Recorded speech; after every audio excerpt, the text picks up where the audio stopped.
बिस्मिल्लाहिर्रहमानिर्रहीम। मैं मुश्ताक आफ्ताब, आप यूट्यूब और फेसबुक पेज पे देखते हो। हकीकत यह है दोस्तों, बिलाकर इंडिया गठबंधन वो करने में कामयाब हो चुकी है जिसका उनको इंतजार था।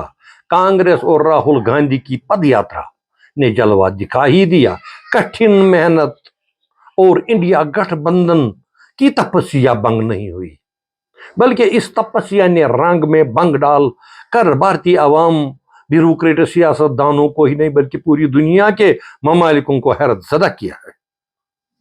किसने कल्पना किया था कि मोदी को ऐसा वक्त भी देखना पड़ेगा।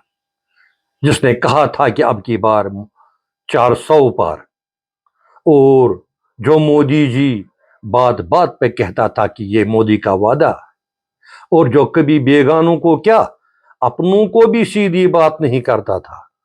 मोदी जी ने ख्वाब में भी देखा नहीं न और न सोचा होगा कि अवाम बीजेपी को इस तरह की पजीराई करने वाला है। अब की बार हिंदू मुस्लिम न रास आया और न ही राम मंदिर ने कोई इमदाद किया। इस रंग में भंग ज्यादा उस वक्त पड़ गया जब यूपी के नताइज जाना शुरू हो गए, और उसके बाद कर्नाटक, महाराष्ट्र, बिहार, राजस्थान, वेस्ट बंगाल में एक के बाद एक गिरे। दर्जनों बीजेपी के मंत्री पाई दर पाई गिरने लगे। जिस तरह की जिल्लत में शिकस्त बीजेपी को हुई, इससे बढ़कर गोदी मीडिया की रुसवाई पूरी दुनिया में आज हो रही है। जो कुछ मोदी और अमित शाह के जबान से निकलता था, गोदी मीडिया वही बात हूबहू उसी बात को उछालते थे। हसरत और इबरत का मुकाम यह है कि गोदी मीडिया ने राजस्थान में 33 सीटों पर बीजेपी को जितवाने का फतवा जारी किया था, जबकि राजस्थान में कुल 25 ही पार्लियामेंट सीटें हैं। आप अंदाजा कर सकते हैं कि गोदी मीडिया कितना गिरा हुआ और बेइज्जत है। कौन उन पर भरोसा कर पाएगा अब दोबारा। इसको जर्नलिज्म नहीं बल्कि इसको जलालत अजम कहते हैं। इसी वजह से राहुल गांधी ने गोदी मीडिया के एग्जिट पोल को मोदी पोल का, और जो बाद में सही और सही साबित हो गया। बहरहाल इंडिया गठबंधन ने हुकूमत को तरजीह न देकर अपोजिशन में रहना बेहतर समझा।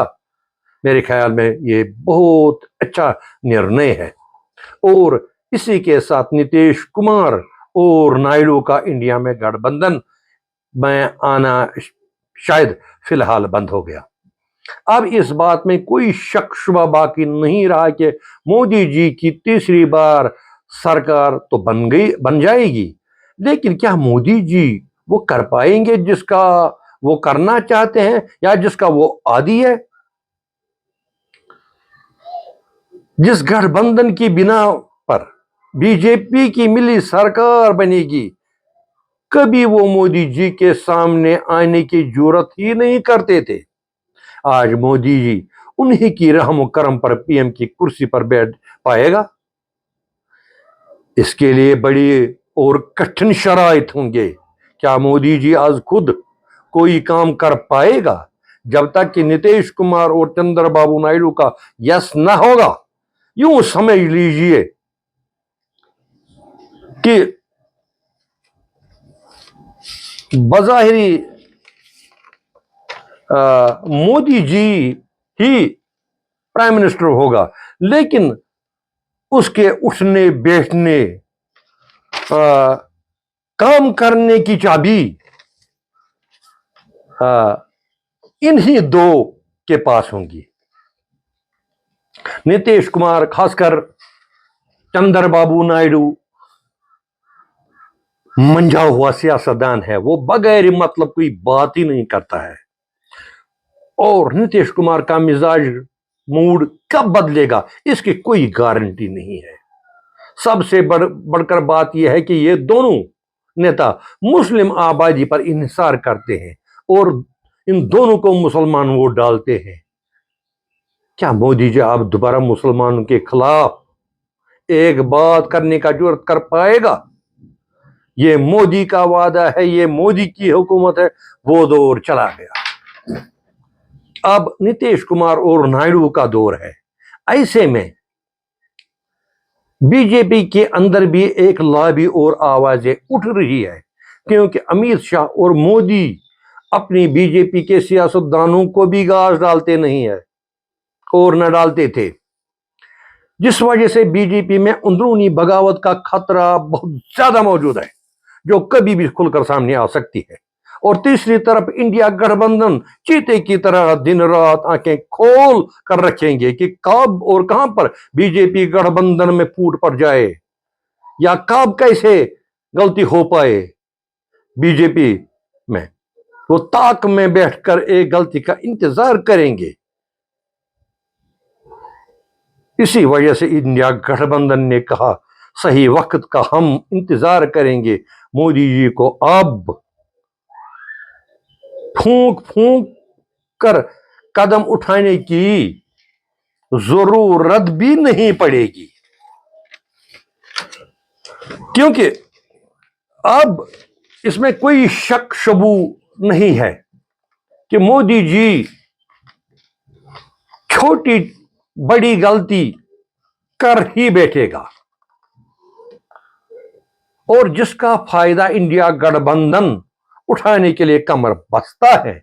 और दूसरी तरफ इस गलती से नीतीश कुमार और चंद्रबाबू नायडू और मोदी जी में उलटफेर और भदजनी का खतरा बरकरार रहेगा। एक तरफ खाई, दूसरी तरफ शेर।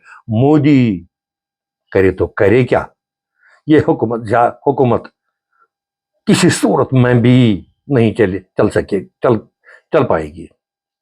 मुद्दत क्या, कुछ दिनों में ही मोदी को अपनों का सहारा भी हासिल ना होगा, बल्कि बीजेपी में बगावत उरूज पर है। नीतीश कुमार और चंद्रबाबू नायडू की बात और है, यहां मोदी जी को अपने भी बेजार है, वो भी वक्त का इंतजार करते हैं। नीतीश कुमार और चंद्रबाबू नायडू होम भी लेना चाहते हैं, रेलवे भी लेना चाहते हैं, स्पीकर का ओहदा भी लेना चाहते हैं, फाइनेंस भी लेना चाहते हैं। फिर मोदी जी को बचा ही क्या जो वो बीजेपी के एहलकारों को दे पाएंगे। जब इसमें इसके पास कुछ नहीं तो बीजेपी वाले क्यों रहेंगे उसके साथ।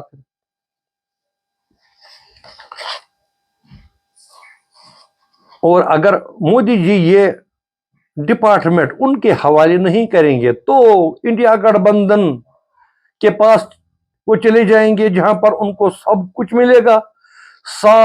मतलब साफ है, मोदी की दाएं बाएं आगे पीछे ऊपर नीचे हद से ज्यादा प्रेशर पड़ रहा है और पड़ने वाला है, जिसकी बदौलत वो कुछ न कुछ कर पा ही नहीं रहा है, और न आगे वो कुछ कर पाएगा। इसी वजह से 7 तारीख को शपथ ग्रहण को आगे ले जाया गया। यहां एक बात की जिक्र बड़ी जरूरी है। पहले शपथ ग्रहण से पहले मोदी को देखना था कि उसके पीएम बनने पर बीजेपी के सारे अपराध उसके साथ है या नहीं, उसके साथ कौन कौन कौन ख्वाहिश रखता है आने की। अगर मोदी जी ऐसा करेगा तो यकीन मानिए मोदी जी को सिर्फ 2 वोट मिलेंगे, एक वोट अपना, दूसरा वोट अमित शाह का बड़ी मुश्किल से। बहर के दिखाता है रंग आसमां कैसे कैसे, जमी खा गई आसमां कैसे कैसे। आगे आगे अब खुद देखो मोदी जी पर कैसे कैसे मुश्किलात और मुसीबतों के पहाड़ गिरने वाले हैं, जिनका बोझ सिर्फ मोदी जी को ही उठाने पड़ेगा, जो वो हरगिज बर्दाश्त नहीं कर पाएंगे। अनकरीब मोदी जी को ऐसा महसूस हो पाएगा कि तीसरी बार कुर्सी पर बैठने की ये उसकी सबसे बड़ी जिंदगी में सबसे बड़ी गलती थी। मुझे इजाजत दीजिए, खुदा हाफिज।